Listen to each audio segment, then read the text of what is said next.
최영일의 시사본부 10분 인터뷰. 네, 단 10분 동안 이슈의 핵심을 10분 짚어드리는 10분 인터뷰 시간인데요. 오늘은 이분과 연결하기 위해서 저희가 시간 순서를 살짝 바꿨습니다. 민주당 이낙연 캠프가 대선 경선 결과에 공식적으로 이의 신청을 했고요. 결선 투표를 주장하고 있습니다. 이낙연 캠프의 정치개혁 비전위원장 맡고 계신 김종민 민주당 의원을 연결해서 입장 들어보겠습니다. 김 의원님 안녕하세요. 예, 김종민입니다. 네, 자 이제 다 경선은 끝났지만 어제 경선 결과에 공식적으로 이의 제기를 하셨잖아요. 예. 오늘 캠프 해단식도 취소하고 조금 지켜보기로 했다 이런 보도가 나오는데 오늘 캠프 분위기는 어떻습니까? 일단 이의 제기를 해놓은 상태고요. 당 지도부가 그 이의 제기를 받아서 그 당원 당규 해석에 대한 이견이 있잖아요. 지금 이견을 빨리 공식적인 절차에 따라 유권 해석을 해달라. 우리 생각은 당연히 이거는 결선 투표로 가야 마땅한데. 네네. 일단 해석상의 이견이 있으니까 그 절차를 밟아서 토론을 통해서 빨리 결론을 내달라. 네. 그렇게 기다리고 있습니다. 자, 당 최고위 내일 오전에 열린다고 하고요. 예. 공식적으로 검토해서 공식적인 입장을 내달라 그러셨는데 지금 이 민주당 선관위 그리고 당 지도부 이 경선 결과 발표에 대해서 이 당원 당규에 위배된다 이렇게 보시는 입장이잖아요. 그렇죠. 자, 그럼 구체적으로 지금 이제 이 약간 국민들이 헷갈릴 수 있는 게 송영길 대표도 당원 당규에 따르면 이런 얘기를 하고 그렇죠.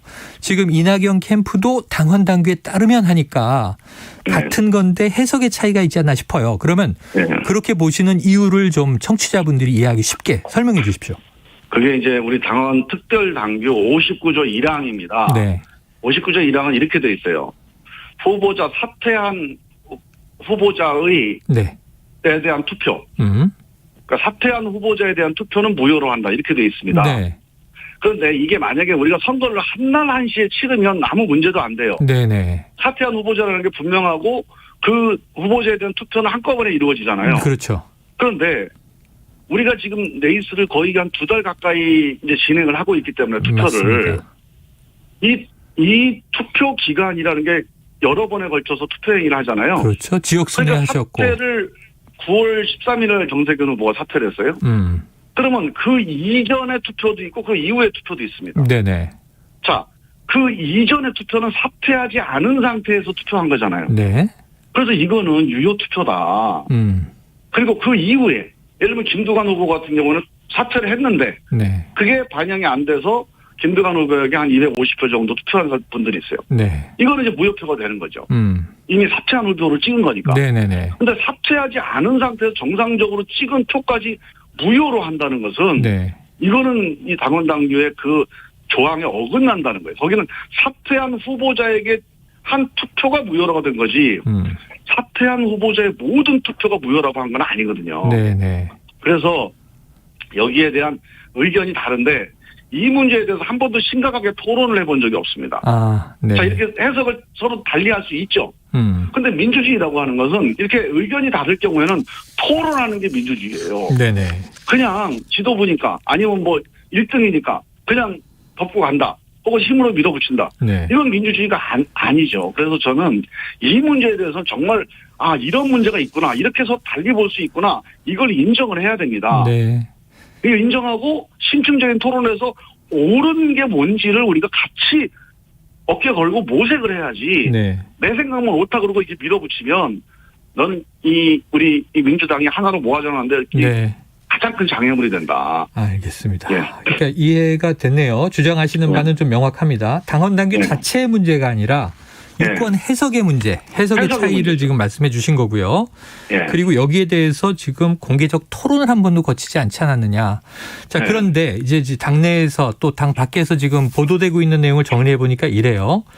자, 이해찬 전 대표 시절에 만들어져서 지난해 8월 이낙연 후보를 당대표로 선출할 때 전당대회에서 당원 투표에 의해 통과된 특별 당규다. 자, 근데 이낙연 대표 시절의 당규 조항을 본인이 부정하는 게 말이 안 된다. 이런 비판도 있고. 그리고 말이 안 되는 얘기가. 네, 말씀하세요. 이 당규를 부정하는 게 아니에요. 당규를 부정하는 게 아니다. 이 당규를 왜 그렇게 잘못 해석하느냐고 네네. 지금 지도부와 선관위를 저희가 문제 제기하는 거거든요. 네네네. 이 당규가 누가 보더라도 사퇴한 후보가 무효지 사퇴하기 전에 받은 표가 왜 무효냐. 네. 이게 합당한 문제 제기 아닙니까? 그러니까 이 당원 당규가 틀렸다는 게 아니라 당원 당규를 인정하는데 거기에 따르면 이제 무효표를 포함시키는 게 맞다. 지금 유효 투표와 무효 투표의 이제 기준을 아까 설명해 주셨어요. 예, 제가요 주장은 이렇게 이해됐습니다. 한번 얘기를 해볼게요. 우리가 유효 무효를 얘기할 때 사람들 이제 헷갈릴 수가 있는데, 그러니까 사퇴를 하면 득표 자체는 무효가 되지 않습니까? 왜 집계할 필요가 없잖아요. 사퇴했으니까.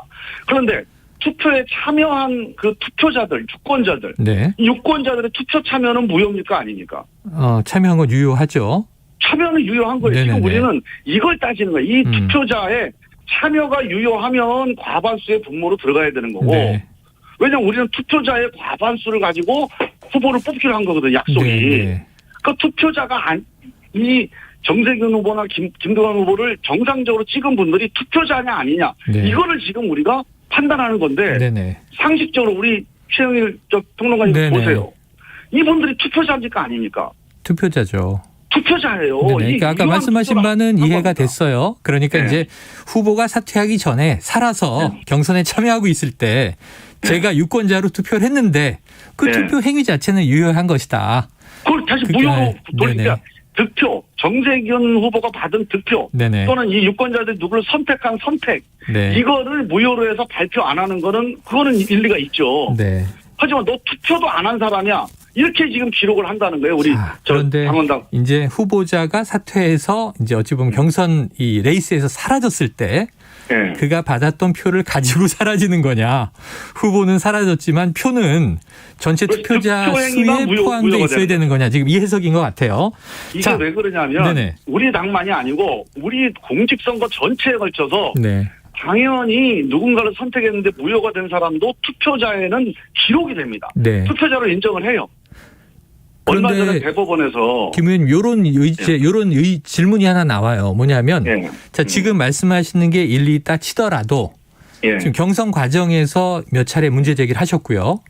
지금 이제 경선이 다 끝났지만 이거는 아니다. 다시 봐야 한다라고 얘기를 하시는 건데 그렇다면 오히려 좀 과거 이전에 이 당원 당규 해석 문제에 대해서 이 플레이가 시작되기 전에 운동장에서 경기가 시작되기 전에 이 문제를 해결하고 들어가 있어야 되는 거 아니냐. 그것도 경기 중에 얘기하는 문제가 있지 않느냐 하는 문제제기가 있죠. 그건 아닌 게 이런 문제가 제기되기 전에는 각자 다 자기 나름대로 해석을 하고 당연히 이럴 거다라고 생각을 한 거예요. 이게 문제가 된다고 생각을 안 해본 거죠.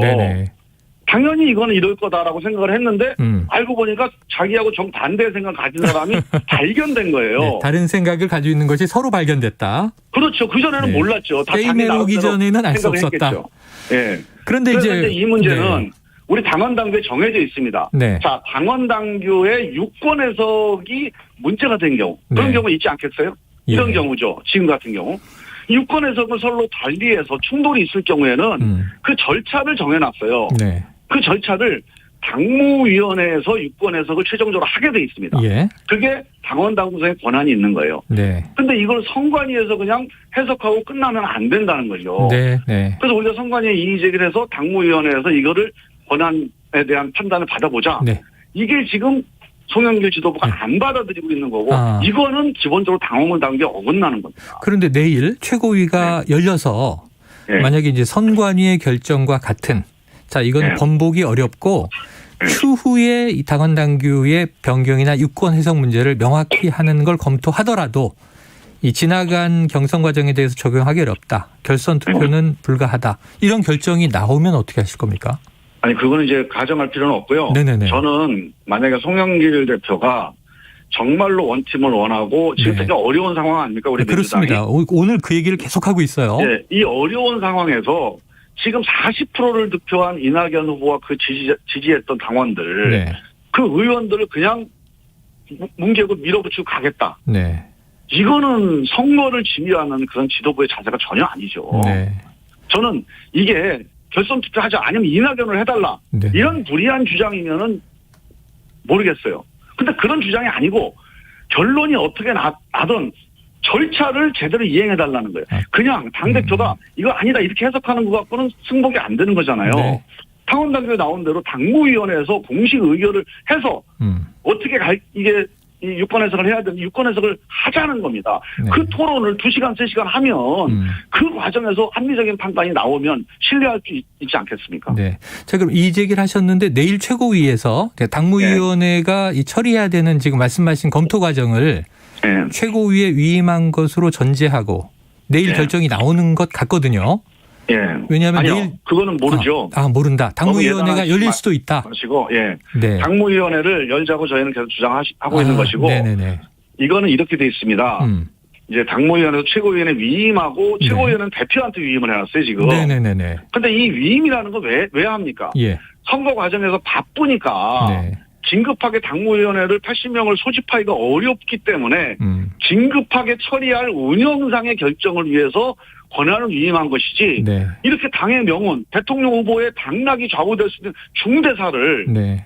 더군다나 시간도 없는 게 아니에요. 한 3, 4일이면 충분히 소집 가능합니다. 네. 그런데도 불구하고 권한 위임에서 처리한다? 예. 이건 기본적으로 당원당규 취지를 네. 어긋나는 거예요. 자, 그렇게 하면은 네네. 마음 모아내기가 쉽지가 않습니다. 네, 당무위원회 절차를 거쳐달라 이렇게 이제 거기서 요청하시는 걸로 네. 네, 정확한 결정을 해야 됩니다. 이해하겠습니다. 사실은 질문이 뭐 승복이냐 불복이냐 원팀 되겠느냐 많은 질문이 있는데 아까 말씀하신 대로 내일 최고위의 결정을 가정할 수 없기 때문에 네. 이 내일 결정을 보고 나서 또 그 이후에 이제 어떤 취하실 행동에 대한 질문을 드려야 될 것 같아요.